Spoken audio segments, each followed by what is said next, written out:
Hey everyone, and welcome. Today, we're doing something really exciting. We're going to completely demystify the world of artificial intelligence. Whether you're a college student, a self-taught Python beginner, or just someone who's super curious about data science, if you've ever felt totally overwhelmed by all the jargon, the heavy math, or just the sheer scale of modern AI, you are in the exact right place. Today, we're taking all those high-level intimidating concepts and grounding them in something real. We're talking about practical, end-to-end project building. And by end-to-end, I mean literally taking a raw data set, cleaning it up, training a model, and then actually deploying it as a real application that people can interact with. We're going to map out the exact tools you need to build your very first machine learning app. So let's dive in. I love this analogy.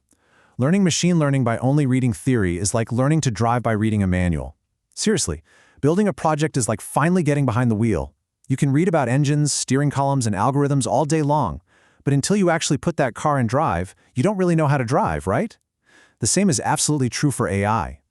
To truly understand it, and honestly, to stand out in internships or job interviews, you've got to move beyond the theory. You have to get your hands dirty with real data and real code. So here's our game plan for today. We'll quickly define AI, ML, and DL.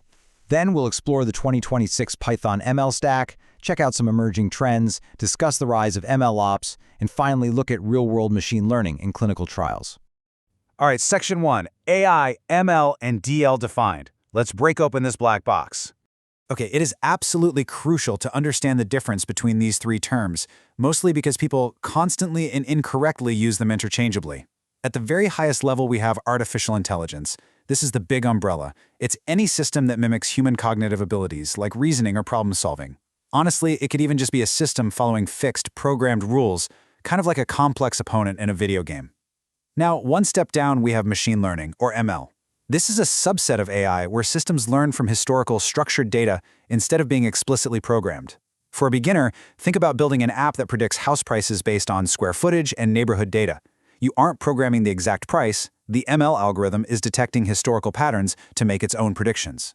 And finally, the narrowest field is deep learning, or DL. This is a further subset of ML that uses multi-layered artificial neural networks. It automatically learns insanely complex patterns and is specifically phenomenal at handling unstructured data.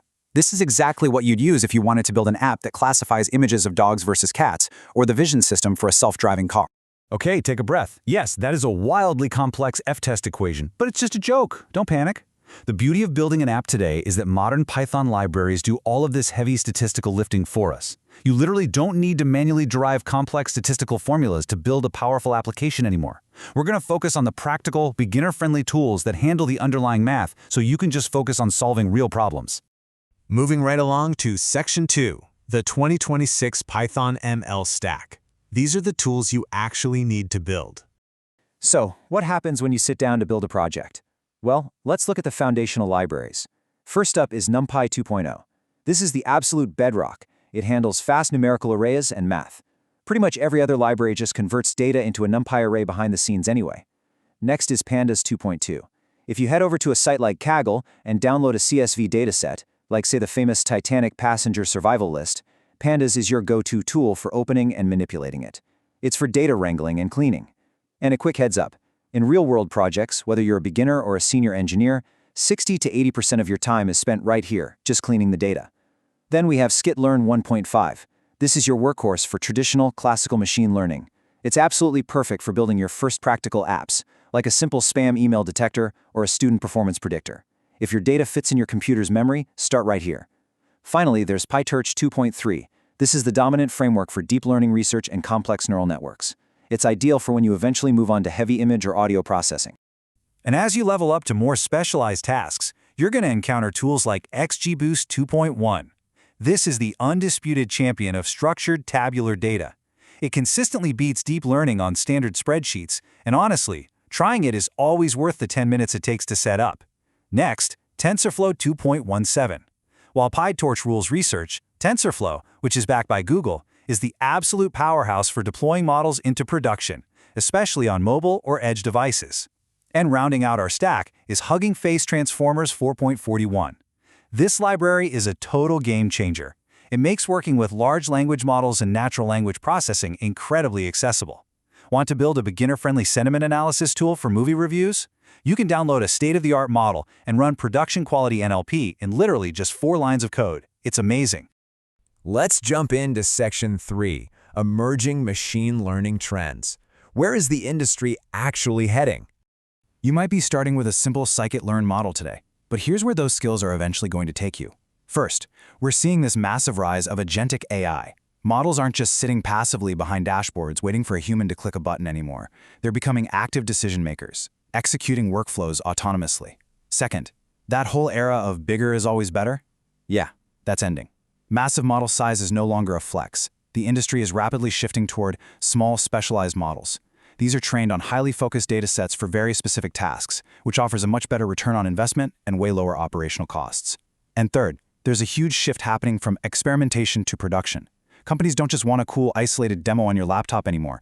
They demand reliable, consistent systems that connect directly to their actual business data. Another major trend is where these models actually live once they're built. When you build and deploy your first beginner app using simple tools like Streamlit or Flask, you'll probably host it in the cloud. Data is sent to a centralized server, processed, and sent back. And hey, that's incredibly powerful and easy to set up, but it does introduce latency or slight delays. To solve this for more advanced applications, we're seeing a massive push toward EdgeML. This means running the model locally on the actual device itself, like a smartphone or a smartwatch or an industrial sensor.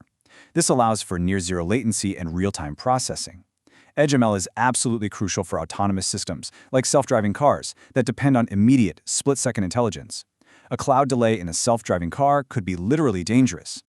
All right, Section 4, the rise of MLOps. How do we run these models reliably?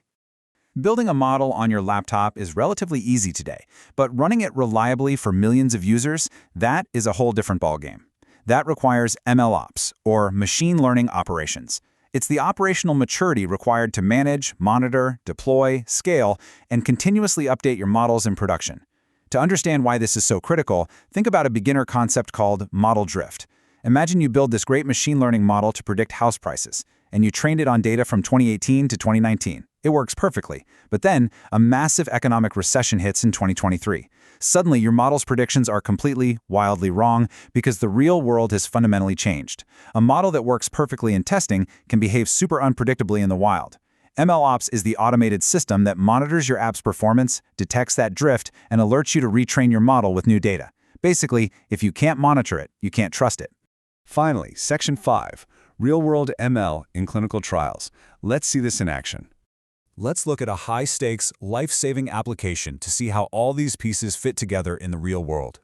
Clinical trials are historically incredibly slow and super expensive, but AI is intervening at every chronological step. And really, this enterprise workflow is just a massively scaled-up version of the beginner pipeline you're about to start learning. Step 1 is patient recruitment, which is essentially your model evaluation phase. Researchers use large language models like TrialGPT to analyze vast medical records and match patients to trial criteria with near-expert accuracy. Step 2 is data management, which is your data collection and cleaning phase. The sheer volume of genomic and real-time wearable data requires massive infrastructure like Oracle Cloud. This replaces your local Panda scripts to process protein structures up to 82% faster. Step 3 is monitoring and adverse event detection. This is the deployment phase, where machine learning actively monitors patients during the trial to catch any negative side effects instantly. Check out this metric right here, 42.6%. That represents the massive reduction in screening time achieved in real-life clinical trial matching just by using TrialGPT. Think about all the manual data cleaning and pre-processing you do when setting up a small dataset. Now imagine doing that for thousands of complex medical histories. By automating the extraction and correlation of unstructured medical texts, AI is literally saving researchers weeks of manual chart reviewing. That means faster trials and ultimately getting life-saving drugs to the patients who need them sooner. Global life science company Bayer takes this a step further by processing hundreds of thousands of adverse event reports. Often, these arrive as super messy, free-text emails or call transcripts. This ties right back to what we defined earlier as deep learning superpower, handling unstructured data. Bayer actually built an AI-powered detection engine that processes this data and provides immediate feedback in just 170 milliseconds. That is a fraction of a single second to flag a potential safety risk. It completely proves that operational speed and well-deployed models can literally save lives. So, we've gone from the theoretical definitions of AI to the exact Python code you need, all the way to massive systems monitoring global healthcare, which leaves me with one final provocative question for you. What real-world problem are you going to get behind the wheel and solve with your new Python ML stack? It's time to put the manual down. For your next steps, head over to a site like Kaggle, grab a dataset, fire up Pandas and Scikit-learn, and just start building something, whether it's a student performance predictor, a movie recommendation system, or a simple spam detector. Thank you so much for joining me on this explainer, and I literally cannot wait to see what you create.